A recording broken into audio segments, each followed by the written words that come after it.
ચોક્કસ, અહીં એક નાનકડી અને બોધદાયક વાર્તા છે જે આપણને જીવનના સાચા દૃષ્ટિકોણ વિશે શીખવે છે. સોનાની મૂર્તિ અને પથ્થર. એક ખૂબ જ પ્રખ્યાત શિલ્પકાર હતો. તે પથ્થરોમાંથી જીવંત મૂર્તિઓ કંડારવા માટે જાણીતો હતો. એક દિવસ તે જંગલમાંથી પસાર થઈ રહ્યો હતો ત્યારે તેને બે મોટા પથ્થર મળ્યા. તેણે વિચાર્યું કે આ પથ્થરોમાંથી તે ભગવાનની સુંદર મૂર્તિ બનાવશે. પહેલો પથ્થર. શિલ્પકારે પોતાનું હથોડું અને ટાંકણું ઉપાડ્યું અને પહેલા પથ્થર પર ઘા કરવાનું શરૂ કર્યું.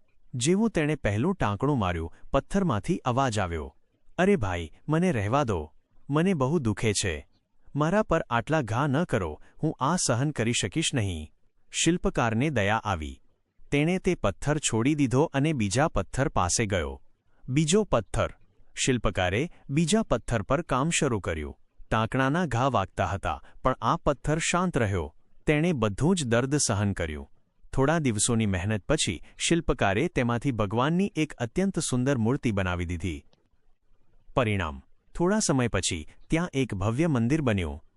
લોકોએ પેલા બીજા પથ્થર, જેમાંથી મૂર્તિ બની હતી, ને ગર્ભગૃહમાં સ્થાપિત કર્યો અને તેની પૂજા કરવા લાગ્યા.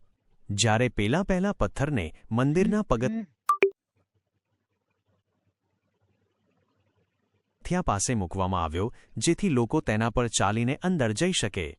હવે લોકો મૂર્તિ પર ફૂલ ચઢાવતા અને પગથિયાંવાળા પથ્થર પર નાળિયેર વધેરતા. એક રાત્રે પગથિયાંવાળા પથ્થરે મૂર્તિને પૂછ્યું, "તારું નસીબ કેટલું સારું છે.